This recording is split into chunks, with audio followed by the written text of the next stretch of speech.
चला। नमस्कार दोस्तों, चला। ओशियन नेटवर्क में आपका स्वागत है। बड़ी खबर आ रही है महाराष्ट्र से और खबर ये है कि स्पीकर ने भी वही रास्ता अख्तियार किया है जो फरवरी 2023 में चुनाव आयोग ने लिया था। चुनाव आयोग ने साफ तौर पर यह कहा था कि शिवसेना का जो 1999 का पहला संविधान है, हम उसी को मानेंगे। 2018 में उद्धव ठाकरे ने जो मनमाना संशोधन करके सारी पावर अपने हाथ में ले ली थी और राष्ट्रीय कार्यकारिणी की पावर एक तरीके से छीन ली थी, उसकी चूंकि कोई सूचना चुनाव आयोग के पास नहीं है, इसलिए हम 1999 का संविधान मानेंगे जो पहला संविधान है। और उसमें अगर राष्ट्रीय कार्यकारिणी की बैठक में फैसले नहीं हो रहे हैं, अध्यक्ष मनमाने फैसले कर रहे हैं, तो वो फैसला हम नहीं मानेंगे।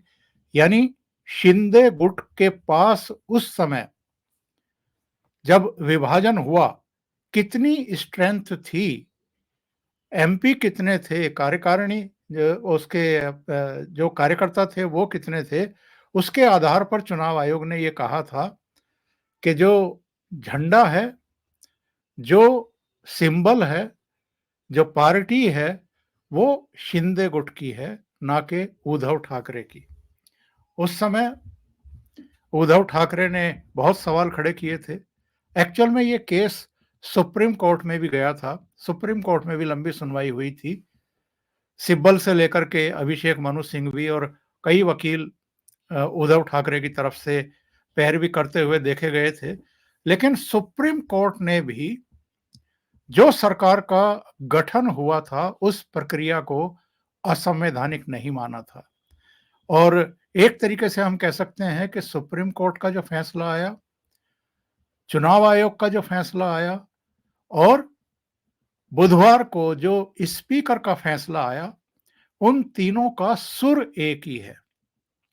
स्पीकर ने भी साफ कर दिया है, खास तौर से 3 पॉइंट जो हैं उसके आप कह सकते हैं कि चुनाव आयोग ने शिंदे गुट को असली माना, स्पीकर ने भी शिंदे को ही असली नेता माना, उद्धव ठाकरे को नहीं माना।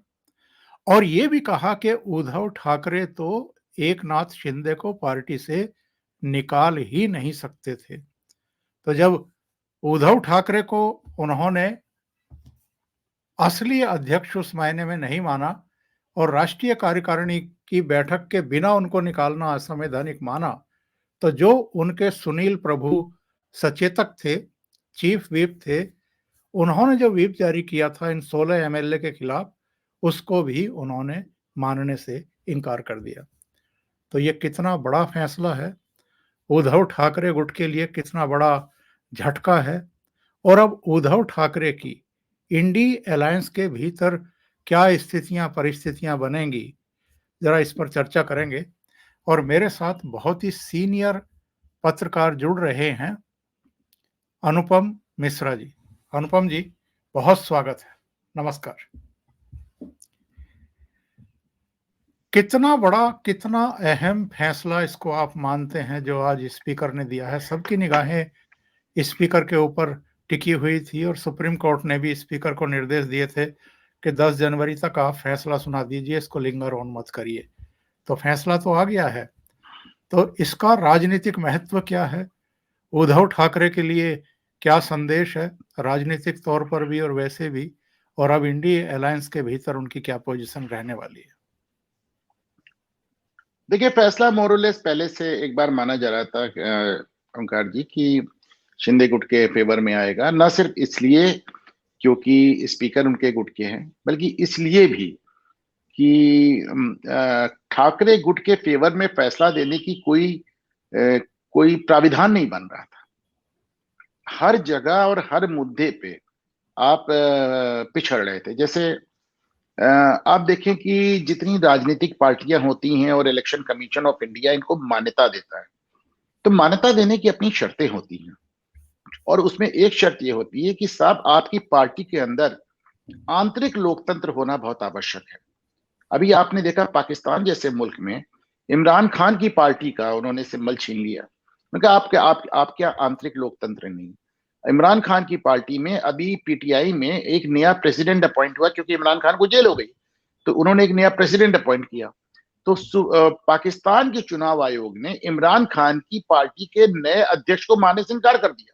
कहा साहब आपको चुनाव ठीक नहीं हुआ था। ठीक से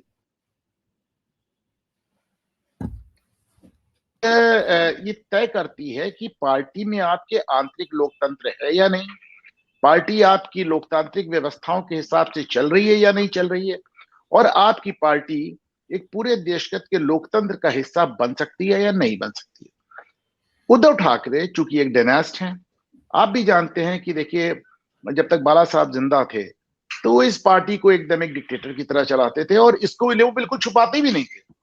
वो तो अपने आप को बेनिवोलेंट डिक्टेटर कहते थे, एक नरम दिल डिक्टेटर कहते थे अपने आप को।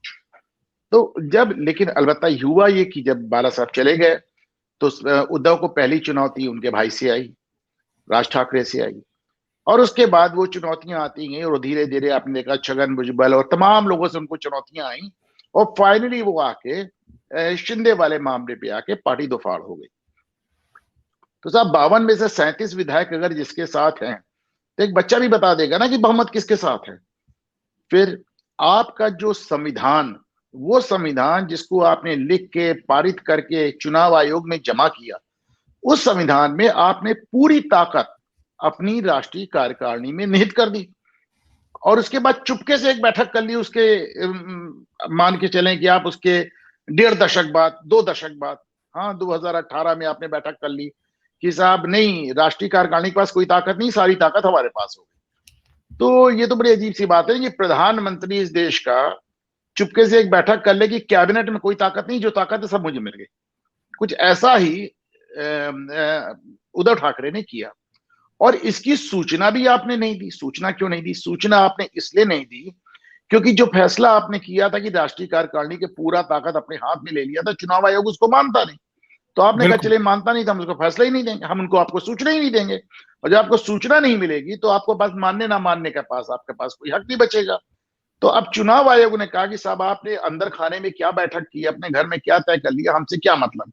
हमको तो आप यही लिख के दे गए हो कि हमारी सारी ताकत राष्ट्रीय कार्यकारिणी में है, और राष्ट्रीय कार्यकारिणी से अगर कोई फैसला नहीं हुआ, आप सीधे फैसला कर रहे हैं, तो उस फैसले को हम मानने से इनकार करते हैं। सुप्रीम कोर्ट में भी आपको राहत नहीं मिली, सुप्रीम कोर्ट ने भी आपको वापस यहीं पे असेंबली में भेज दिया। और वैसे भी आपने देखा एसआर बोम्मई केस में सुप्रीम कोर्ट इस बात को तय कर चुकी है कि विधायकों के संबंधित इस तरह के फैसले और बहुमत के फैसले फ्लोर ऑफ द हाउस में होने चाहिए, किसी राष्ट्रपति भवन में नहीं होने चाहिए, किसी गवर्नर हाउस में नहीं होने चाहिए, किसी कोर्ट में नहीं होने चाहिए, बल्कि फ्लोर ऑफ द हाउस में होनी चाहिए। और लोकतंत्र की मूल भावना यही है। अब ऐसे में आपके पास आपकी पार्टी भी हाथ से निकल गई, आपका सिंबल भी हाथ से निकल गया। बात ये ओंकार जी, इसके अभी जो उद्धव ठाकरे को व्यक्तिगत फ्रंट पे जो झटका है वो अपनी जगह है, और संजय राउत एज अब देखिए आप बयान क्या दे रहे हैं? आप बयान ही दे रहे हैं कि स्पीकर का नार्को टेस्ट कराओ। अब इससे बेहुदा तर्क आपने कहा, मतलब इसको आप कैसे जस्टिफाई करेंगे कि स्पीकर का नार्को टेस्ट कराओ? कौन मानेगा आपकी बात? ये दिखाता है, देखिए इस तरह की बेहुदी बातें तभी होती हैं जब आपके पास देने का कोई तर्क नहीं होता है। जब कोई तर्क नहीं होता है तो आप बेकार की बातें करने लगते हो। एक बार लालू यादव से साहब, ओंकार जी मुझे याद, एक बार किसी ने पूछा था, दूरदर्शन, पुरानी बात है, उन्होंने कहा साहब आपके यहाँ बहुत लोग सारे बेकार हैं, उनका आप क्या करेंगे? उनका सबको मैं एक एक कार दे दूंगा, सब बेकार नहीं रह जाएंगे। तो इस तरह की बेवकूफी की बातें आप तभी करते हैं जब आपके पास कोई तार्किक बात नहीं होती है। स्पीकर का नार्को टेस्ट करा लो, मुख्यमंत्री का नार्को टेस्ट करा लो, तो इस तरह की बातें। संजय राउत एज यूजुअल उनके दावे, हम कोर्ट जाएंगे, ये करेंगे, वो करेंगे, फैसला फिक्स था, हमको पहले से मालूम है। तो फैसला आने के एक दिन पहले तक आप दावा करते रहते हैं फैसला हमारे फेवर में आएगा, फैसला खिलाफ होता है तो आप कहते हैं कि जज ही बेईमान था। तो उसका कोई क्या कर सकता है? लेकिन इसके नेशनल इंप्लीकेशन बहुत ढेर सारे होने वाले हैं ओंकार जी। पहला इंप्लीकेशन आप देखें कि देखिए सिंबल वाली बात है, इतना पुराना सिंबल, गांवों में पॉपुलर सिंबल, आज भी उस सिंबल को देख के लोग मोहर लगाते हैं, बटन दबाते हैं। चुनाव में इसका असर पड़ेगा। और दूसरा इसका जो तात्कालिक असर ओंकार जी जो मैं देख रहा हूं, और मैं आपकी भी राय मानूंगा इस माने में, मुझे लगता है कि इंडिया गठबंधन में उद्धव ठाकरे जो एक दबाव बनाने का प्रयास कर रहे थे कि 23 सांसदों का उन्होंने पहले से घोषणा कर दी, तब 23 जगह हम लड़ेंगे, 26 जगह, कितनी जगह। तो वो जो अब आप दबाव, जो इंडिया गठबंधन में आपकी हैसियत कम हो गई, आपकी बार्गेनिंग पावर कम हो गई, जिस शक्ति, जिस ताकत से आप बात कर रहे थे वो ताकत कम हो गई, और जिस तरह का आप दावे कर रहे थे, जिस तरह के आप दबाव में लेने की कोशिश कर रहे थे, उल्टा हो गया। आप खुद दबाव में आ गए। ओंकार जी, बिल्कुल सही कह रहे हैं अनुपम जी, क्योंकि देखिए जो मूल गठबंधन है वहां पर, वो है शरद पवार और कांग्रेस के बीच का। ये ठीक है कि कांग्रेस से ही निकल करके शरद पवार ने एनसीपी बनाई थी, लेकिन उसके बाद राजनीतिक मजबूरियों के चलते ये दोनों गठबंधन में हैं। ये तो 2019 में शामिल हुए थे इस गठबंधन में, भारतीय जनता पार्टी से अपना गठबंधन तोड़ करके। एक तरीके से इन्होंने जो जनादेश था महाराष्ट्र का, उसको डिच किया था, उसको धोखा दिया था, उसकी पीठ में छुरा घोंपा था। भारतीय जनता पार्टी की पीठ में तो छुरा घोंपा ही था। देवेंद्र फडणवीस को तो निरंतरता में दूसरी बार चीफ मिनिस्टर रोकने का षड्यंत्र रचा ही था कांग्रेस और एनसीपी के साथ मिलकर के। पर जो जनादेश था कि बीजेपी और शिवसेना मिलकर के सरकार बनाए, उस जनादेश को भी एक तरीके से इन्होंने डिच किया था। तो ये तो ताजा ताजा अभी 2019 में इस गठबंधन में शामिल हुए थे, जिसका नाम एमवीए रख दिया गया था। और अब जो विस्तारित स्वरूप अगर कोई है अस्तित्व में, जो दिखाई नहीं दे रहा, इंडिया अलायंस का, अब ये उसका भी हिस्सा है।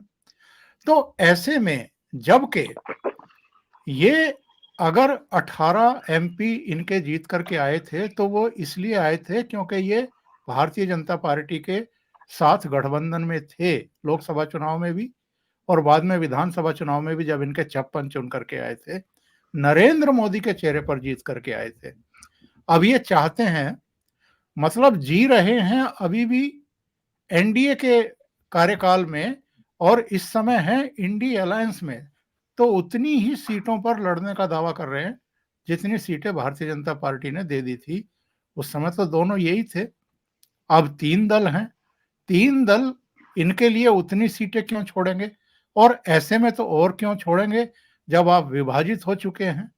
आपके 18 में से 13 एमपी टूट करके भारतीय जनता पार्टी की तरफ खिसक गए हैं, और आपकी पार्टी नहीं बची आपके हाथ में। 56 में से 40 आपके एमएलए चले गए हैं। पार्टी आपके हाथ में नहीं है, सिंबल आपके हाथ में नहीं है, वो भी चला गया। तो इनकी जो ब्लैकमेलिंग की पावर थी या जो दावेदारी थी, वो वाकई खत्म हो चुकी है। तो पॉलिटिकली बहुत बड़ा झटका है ये उद्धव ठाकरे के लिए। अब अगर स्पीकर के इस आदेश को ये पुनः सुप्रीम कोर्ट में जाकर के चैलेंज करेंगे, तो अक्टूबर में तो विधानसभा के चुनाव ही होने हैं इस साल। तो सुप्रीम कोर्ट में सुनवाई कब तक चलेगी और कब तक फैसला आएगा उस पर? और फैसला भी क्या सुप्रीम कोर्ट कुछ इससे अलग देगा? क्योंकि जो तथ्य और जो वस्तु स्थिति बताई है स्पीकर ने, वो तो चुनाव आयोग ने जो फरवरी 2023 में फैसला किया है, उसी के आधार पर तय किया है। अब देखिए ओंकार जी, इसको एक हम अपने दर्शकों को बहुत सिंपल भाषा में समझा दें कि साहब, विधायकों में बहुमत शिंदे का है, कि साहब संविधान के हिसाब से शिंदे सही है, कि साहब जो संविधान था, चुनाव आयोग में जिसकी कॉपी दी गई, उसके हिसाब से शिंदे के हाथ में ताकत आनी चाहिए। अब आपने उससे हट के कुछ फैसला कर लिया जिसमें ना आप संविधान मानेंगे ना बहुमत मानेंगे, तो यकीन माने आपकी बात कोई नहीं मानेगा। एक बात और देखें, जो अभी आप कह रहे थे कि भारतीय जनता पार्टी के चलते इनकी जीत हो गई, केवल बीजेपी के चलते नहीं, इसको इस तरह मानिए ओंकार जी कि एक हिंदुत्व की एक विचारधारा थी जिसके चलते आपको जीत मिली। आज आप उसी विचारधारा के खिलाफ खड़े हुए। आज भी शिवसेना के, अच्छा मैं मानता हूं, चलिए ओंकार जी, कि कुछ सीटें ऐसी होंगी, कुछ वोटर ऐसे होंगे, कुछ पॉकेट्स ऐसे होंगे जहां पे लोग शिवसेना से ज्यादा अटैच होंगे, भारतीय जनता पार्टी से कम होंगे, उद्धव ठाकरे से ज्यादा अटैच होंगे, ठाकरे परिवार से ज्यादा अटैच होंगे। पर उनके अटैचमेंट का कारण क्या है भाई? आपका मूल जो बेस है, आपकी जो साइकोलॉजी है, आपकी जो फिलॉसफी है, आपकी राजनीतिक जो विचारधारा है, वो हिंदुत्व की है। और आज आप उसी से हटके बात कर रहे हैं। आप उस पार्टी के साथ खड़े हैं जिसको गाली देते देते बाल ठाकरे साहब चले गए। बिल्कुल सही बात कह रहे हैं आप। मतलब जिनके लिए बाल ठाकरे ये कहते थे, और मैं उस शब्द का इस्तेमाल नहीं करना चाहता, कि जो लोग जाके सोनिया गांधी के दरबार में जिसके लिए वो जो कहते थे, आप खुद खड़े हैं वहां पे। आप देखिए, आप सोनिया गांधी के जन्म पे लंबे चौड़े ट्वीट करते हैं, आप अपने पिताजी का जन्मदिन भूल जाते हैं। आप अपने पिताजी के जन्मदिन पर बड़ी मुश्किल से एक ट्वीट करते हैं, वो भी ऑफिशियल उससे करते हैं, अपने लड़के से कराते हैं। आपको डर लगता है कि अपने पिताजी का नाम ले लिया तो ऐसा ना हो कांग्रेस नाराज हो जाए। बहुत ईमानदारी से कहूं ओंकार जी, तो मतलब ये एक बहुत पर्सनल लेवल पे कह रहा हूं, पत्रकारिता से हट के, बाल ठाकरे साहब के साहबजादे से इतनी कम पॉलिटिकल मैच्योरिटी की मुझे उम्मीद नहीं थी। पर इतनी कम पॉलिटिकल मैच्योरिटी की उम्मीद तो मुझे मुलायम सिंह जी के भी साहबजादे से नहीं थी,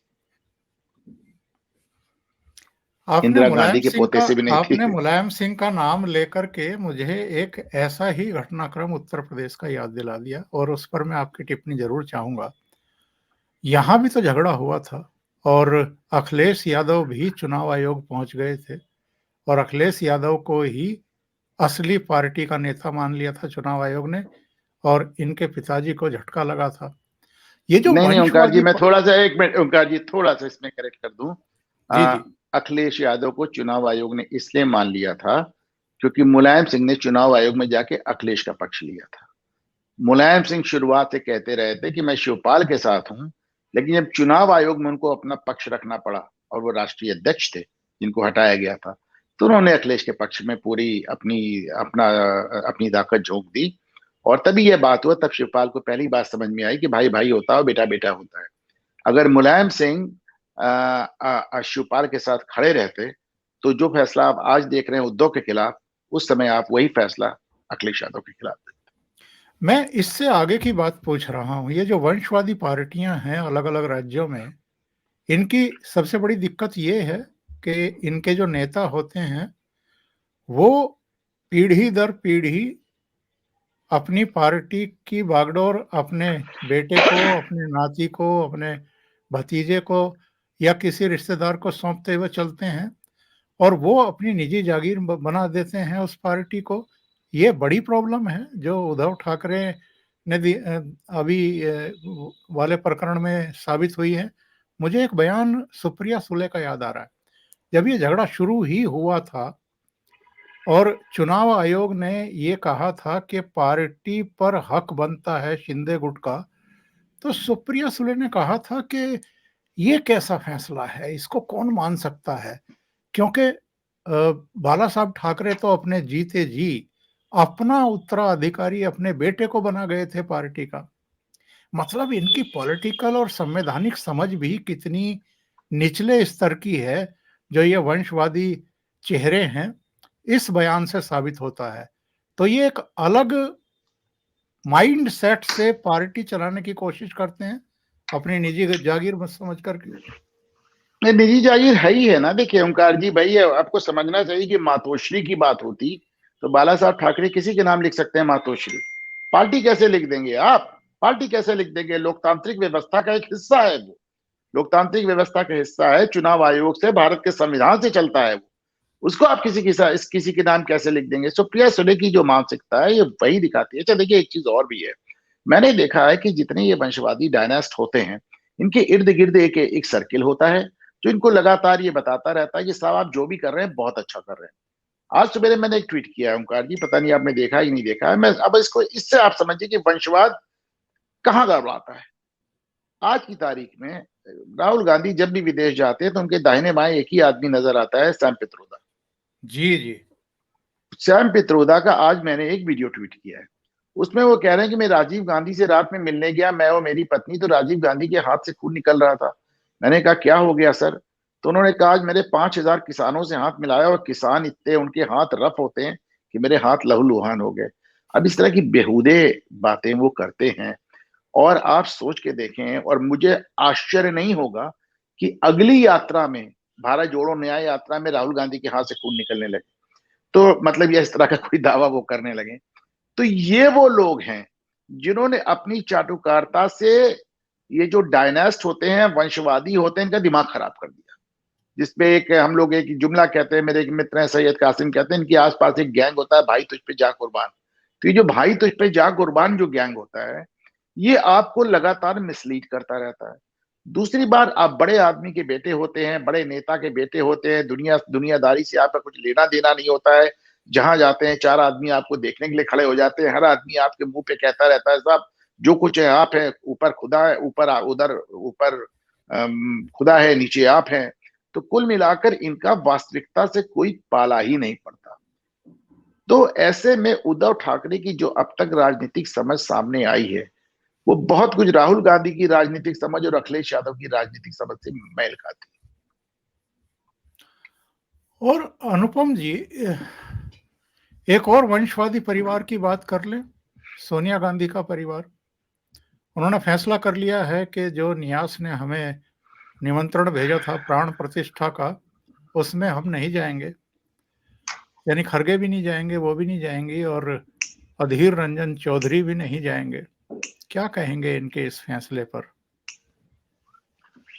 अब देखिए, सोनिया जी तो वैसे भी नहीं जा सकते। आपको याद होगा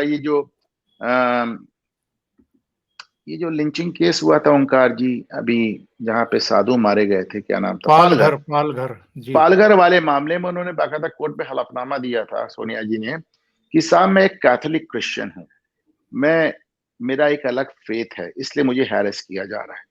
तो आप, जाहिर सी बात है, आप क्यों जाएंगी, कैसे जाएंगी? आपको तो रिलीजियसली रोका गया, आपको तो धार्मिक तरीके से आपको रोको, तो उनको जाना भी नहीं था। ये तो मैं भाजपा की एक सफल राजनीति मानता हूं कि साहब उन्होंने पहले राम मंदिर के मूवमेंट में सियासत कर ली, अब वो राम मंदिर के बनने में सियासत कर ले रहे हैं, और तो और वो राम मंदिर के न्योते में भी सियासत कर ले रहे हैं। आप देखिए, राम मंदिर के न्योते सबसे पहले उन लोगों को गए जिनको हमें मालूम था वो नहीं आएंगे। कल अखिलेश यादव ने बयान दिया कि सब मैं जाके क्या करूंगा, मेरा तो भगवान पीडी है, उनका भगवान पीडी है, इसलिए वो नहीं जाएंगे। और सोनिया गांधी क्रिश्चियन है, इसलिए नहीं जाएंगी। और मल्लिकार्जुन खड़गे खुद तो नहीं, पर उनके साहबजादे सनातन को कोड़, मलेरिया, डेंगू, पता नहीं क्या क्या बता चुके हैं, तो उनके जाने का तो कोई सवाल नहीं। ले दे के एक रह गए चौधरी साहब। तो साहब जहां पे बादशाह ना जा रहा हो, सेनापति ना जा रहा हो, वहां एक छोटा मोटा सामंत जाके अपनी सामंती क्यों खोएगा, ओंकार जी? बिल्कुल सही बात कह रहे हैं। वैसे ये राक्षसों को प्राण प्रतिष्ठा समारोह में निमंत्रण पत्र भेजा ही क्यों गया, जो इसीलिए भेजा लगातार गया ना, मैंने बताया तो, शुभ इसीलिए भेजा गया, शुभ इसीलिए कार्यों में भेजा जो गया। विघ्न डाल रहे थे, वैसे भी उनका देखिए, रुख। जब रामचरितमानस आप शुरुआत में पढ़िए तो तुलसीदास जी जब शुरुआत करते हैं रामचरितमानस, तो सबसे पहले भूत प्रेतों की पूजा करते हैं, मेरे काम में विघ्न मत डालना। लेकिन अगर राजनीतिक रूप में आप देखें तो इनको इसलिए भेजा गया था कि साहब इनका तमाशा बनवाने के लिए भेजा गया था। कि आपको मालूम था कि साहब ये तो कुआं और खाई वाली बात हो जाएगी, आप आएंगे तो मस्जिद गिरी मंदिर पे बैठना पड़ेगा, और आप नहीं आएंगे तो आप एंटी हिंदू हो जाएंगे। तो इसमें तो बस अगर इसकी काट किसी के पास है तो सिर्फ अरविंद केजरीवाल के पास है, जो एक बार कहता है कि मेरी नानी कहती थी मैं उस मंदिर में नहीं जाऊंगा, और दूसरी बात उसी मंदिर के लिए फ्री की ट्रेन चलवा देता है। लेकिन अरविंद केजरीवाल को मुझे लगता है कि आप फंसा नहीं पाएंगे, क्योंकि जब तक राम मंदिर का उद्घाटन होगा इस बात की पूरी संभावना वो जेल चले जाएंगे, और वो कह देंगे कि साहब हम तो जेल में थे इसलिए आ नहीं पाए। आपको ऐसा नहीं लगता कि ये लोग मतलब अपना पैर ही सीधे कुल्हाड़ी में दे मार रहे हैं? क्योंकि अब तो भगवान राम को और भगवान राम के मंदिर को भी इन्होंने आरएसएस का और बीजेपी का ही बता दिया है एक तरीके से। ये जो हिंदू पुनर्जागरण हमें दिखाई दे रहा है, जो राष्ट्रवाद दिखाई दे रहा है, जो सांस्कृतिक राष्ट्रवाद दिखाई दे रहा है, इससे ये मुंह मोड़ करके बैठ गए हैं, पूरी तरीके से अनदेखा करने की कोशिश कर रहे हैं। अभी नीरजा चौधरी का एक इंटरव्यू का बस हिस्सा वही वायरल वही हुआ है। वही वही उसी का जिक्र मैं भी करना चाहता हूँ, बरखा दत्त को जो उन्होंने इंटरव्यू दिया है, बहुत जी सुंदर जी। बात आपने उठाई ओंकार जी। उसमें उन्होंने जो कुछ कहा है उसके बाद भी इनकी आंखें नहीं खुल रही हैं क्या? अब आप देखिए, नीरजा चौधरी एक हार्डकोर लेफ्टिस्ट वामपंथी पत्रकार रही हैं हमेशा उन्होंने। आप देखिए, उसमें एक बात और कही है नीरजा चौधरी ने, जिस पे लोगों ने अब तक गौर नहीं किया ओंकार जी, मैं बताता हूँ। नीरजा कहती हैं बरखा दत्त। देखिए, एक वामपंथी पत्रकार बरखा दत्त, जो कि नॉन कांग्रेस सिंपैथाइजर हैं, जो कि एंटी बीजेपी, उनको इंटरव्यू दे रही, वो कहती हैं कि मैं बनारस के घाट पे गई थी, मैं 5 साल पहले भी गई थी, वहां पे 2,000 लोग इकट्ठा थे, और इस बार मैं गई तो वहां पे 80,000 लोग इकट्ठा थे। दूसरी बात वो कहती है इनमें से ज्यादातर लोग यंग थे। तीसरी बात वो कहती है कि उनमें से लोकल नहीं, महाराष्ट्र से, कर्नाटक से, तमिलनाडु से, कलकत्ता से, कहां कहां से लोग आए हुए थे। चौथी बात ये कहती हूँ अपने परिवार और बच्चों के साथ आए हुए थे। और एक जो पांचवी बात जिसपे मीडिया ने बहुत गौर नहीं किया, जब वो कहती है कि हिंदू रिसर्जन, यानी हिंदुओं का पुनरुत्थान, हिंदुओं का, एक हिंदू का नहीं, हिंदू सभ्यता का पुनरुत्थान। अब अगर नीरजा चौधरी इसको कहती है हिंदू सभ्यता का पुनरुत्थान, एक लेफ्टिस्ट आइडियोलॉग, एक लेफ्टिस्ट वामपंथी, एक पत्रकार अगर कहता है कि ये हिंदू सभ्यता का पुनरुत्थान है, तो इसका सिर्फ एक मतलब निकलता है ओंकार जी, कि हिंदू सभ्यता दबा दी गई थी, कि हिंदू सभ्यता हिंदुस्तान में दबा दी गई थी, क्रश कर दी गई थी। भाई, जो चीज दबा दी जाएगी उसी का तो पुनरुत्थान होगा ना, उसी का तो रिसर्जेंस होगा, उसी वही तो आगे आएगी। फिर एक बात बहुत अच्छी कहती है नीरजा जी, जो मुझे उस इंटरव्यू की सबसे अच्छी बात लगी, और पता नहीं कैसे वो चर्चा में नहीं आई ओंकार जी। उसमें नीरजा जैसी वामपंथी पत्रकार कहती हैं कि उस रिसर्जेंस को, उस माहौल को देख के मैं कह सकती हूँ कि उससे डरने की जरूरत नहीं है। वो एक बेनाइन रिसर्जेंस, यानी उन्होंने कहा ये एक हार्मलेस, एक बिना किसी को नुकसान पहुंचाए पुनरुत्थान। अब देखिए, बहुत बड़ी बात कही नीरजा चौधरी। एक और बात उन्होंने उन्होंने कहा, कही कि उसमें ज्यादातर यूथ है, मैंने यूथ तो है। बोला कि यूथ है, हाँ, उन्होंने कहा हाँ, ज्यादातर यूथ है अपने बच्चों के साथ। बहरहाल, मैं वो क्लिप सुनवा देता हूँ दर्शकों को, बहुत जरूर सारे जरूर लोगों ने सुनाइए, अभी जरूर सुना नहीं सुनाइए। होगा वो। जी जी, मैं सुनवा आगे देता करते हूँ। थे। He is putting into place a civilizational project of the BJP and RSS. But Modi stands for much more than ideology and an ideological commitment. So that, of course, is, where I said we need to stand for. But what I was recently in Banaras, Ayodhya, Lucknow. That's the route I took. And I wanted to know, what are people thinking? What are people saying? And I had gone to Varanasi after 5 years, and I went to the Ganga Aarti at night in the evening, which I had done 5 years ago. Same place. There must have been about 2,000 people last time in 2019. Today, as I sat there, Barkha, there was 70 to 80,000 people on that ghat in the evening. And wherever you looked, in the dark, there were just people and people and people. And I looked around, and there were mostly younger faces. Very few older people. Older people were there, and on top of the terrace and on the steps, and then talking to them. Somebody's come from Bombay, somebody from Calcutta, somebody from Silchar, somebody from Kota, and they've come, younger people who brought their young children. And I sat there and I thought, this is Hindu resurgence. And it need not be malignant. It may be very benign. ये इस बात का मैं जिक्र कह रहा था कि वो कहते हैं it need not be a malignant resurgence, it may be a very benign resurgence, यानी हिंदू पुनरुत्थान बिना किसी को नुकसान पहुंचाए, बिना किसी को नुकसान पहुंचाए। और ये मैं समझता हूं कि ये सिर्फ और सिर्फ सनातन सभ्यता के लिए कहा जा सकता है, जिसमें आप रिसर्जन के साथ बिनाइन लगाएं, यानी कि पुनरुत्थान के साथ हार्मलेस लगाएं, बिना किसी को नुकसान पहुंचाए। और मैं समझता, और एक बात और जो नीरजा की मुझे इसमें समझ में आई, जिस बात से वो शुरू करती हैं ओंकार जी, मैं समझता हूं कि बड़ी बात कही नीरजा चौधरी ने। उन्होंने कहा मोदी हिंदुत्व की आइडियोलॉजी से कहीं ज्यादा है, आप उनको केवल हिंदुत्व की आइडियोलॉजी में नहीं फंसा सकते। बहुत बड़ी बात ये कही गई है, और हम जिस्ट के तौर पर ये मान ले कि जो ये पुनरुत्थान अब हो रहा है, इसको अनदेखा करने की महाभूल कर रही है कांग्रेस और उसकी कुछ पिछ लघु पार्टियां, और इसका बहुत बड़ा खामियाजा ऑलरेडी वो भुगत चुकी हैं, आने वाले दिनों में और ज्यादा भुगतने वाली है। आप सहमत हैं? नहीं नहीं, बिल्कुल आप सही कह रहे हैं ओंकार जी, लेकिन दिक्कत यही है ना कि ये अभी तक एक टाइम रैप में फंसे हुए हैं। ये अभी तक पता नहीं शायद 70 और 60 के दशक में और 80 के दशक में फंसे हुए हैं। इनको नहीं समझ में आ रहा, तब से लेके अब तक गंगा में बहुत पानी बह गया है और लोगों की सोच बदली है। और देखिए जो सबसे बड़ा अंतर आया ओंकार जी, सबसे बड़ा अंतर वो सोशल मीडिया का है। अब आप अपनी बात कहने के लिए, सुनने के लिए, दूसरों को सुनाने के लिए, अपनी बात किसी से शेयर करने के, हम लोग छोटे थे ओंकार जी, तो हमें याद है हम यहाँ पे सेंट जोसेफ कॉलेज में पढ़ते थे, छोटे छोटे थे, तो साहब वहां से निकलते थे तो छुट्टी में एक लेटर टू दी एडिटर घर से लिख के आते थे, उसको स्थानीय अखबार में जाके देते थे और जी। महीनों महीनों देते थे। फिर कभी एक लेटर टू दी एडिटर छप जाता था, तो उस अखबार की कटिंग काट के अपने अखबार अपने कमरे में लगाते थे कि साहब हमारा लेटर टू दी एडिटर छप गया है। आज तो 5 साल का बच्चा अपना यूट्यूब चैनल खोल के बैठ जाता है। तो एक सोशल मीडिया जो एक आ गया है, तो उसने इतना ज्यादा अंतर पैदा कर दिया है कि अब आप क्या कहते हैं कोई सुनने को तैयार नहीं है। लोग अपने मन की बात कह रहे हैं, शेयर कर रहे हैं।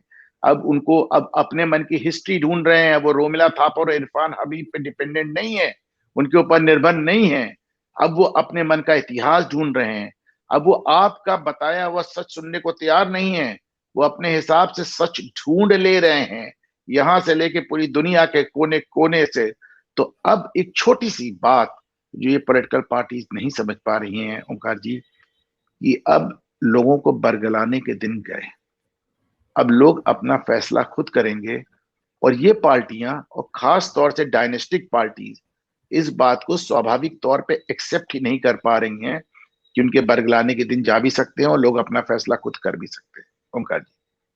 और अंत में ये बात कहकर के मैं समाप्त करूंगा कि नरेंद्र मोदी की जीत इसलिए नहीं होती है, इसलिए वो लोगों के दिलों और दिमाग में एक ऐसा स्थान नहीं बना पाए हैं जो अभी तक किसी ने नहीं बनाया, कि वो नहीं ओंकार जी, एक मिनट आपको टोक सांस्कृतिक। रहा हूं। आप इन लोग का पागलपन देखिए। नरेंद्र मोदी ने अपने मुंह से कुछ नहीं कहा, लेकिन आप सब लोग ट्वीट कर रहे हैं कि साहब हम मालदीव जाएंगे।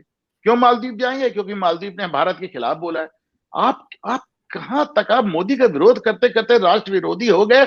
अब इसमें किसी को कोई संदेह नहीं बचा। तो वो केवल सांस्कृतिक राष्ट्रवाद का पुनरुत्थान और पुनर्जागरण नहीं कर रहे हैं, वो विकास के काम भी हर क्षेत्र में कर रहे हैं, हर वर्ग के लिए कर रहे हैं, हर समुदाय को ध्यान में रख करके सबको ऊपर उठाने की कोशिश कर रहे हैं, सबके जीवन में बदलाव ला रहे हैं। इसलिए उन तक पहुंचना इनके बस का बात नहीं है। अनुपम जी, बहुत बहुत एक धन्यवाद आखिरी बात जुड़ने के जोड़ दूं लिए। ओंकार जी, जी एक जी आखिरी बात आप में जोड़ दूं। जी। जैसा कि अभी नीरजा चौधरी ने कहा, आप उनको केवल हिंदुत्व की आइडियोलॉजी से जोड़ के नहीं देख सकते, और जिसको आपने समझा के कहा कि साहब उसके साथ उनको आपको विकास भी देखना पड़ेगा, उसमें उनको बिल्कुल। आपकी तीसरी चीज भी देखनी पड़ेगी। उन्होंने इतना अच्छा प्रशासन चलाया है, इतने पैसे भारत ने कमाए हैं कि वो रेवड़ी भी आपसे ज्यादा बांट सकते हैं। वो 82 करोड़ लोगों को दिन में 3 बार मुफ्त का खाना भी खिला सकते हैं। तो आप उन्हें विकास में मात नहीं दे सकते, आप उनको आइडियोलॉजी में मात नहीं दे सकते, और रेवड़ियों में भी आप उनको मात नहीं दे सकते ओंकार जी। बिल्कुल सही, बिल्कुल सही। थैंक यू सो मच जुड़ने के लिए, और आपने इतना समय बहुत निकाला। आभार, बहुत थैंक यू आभार। So much. नमस्कार।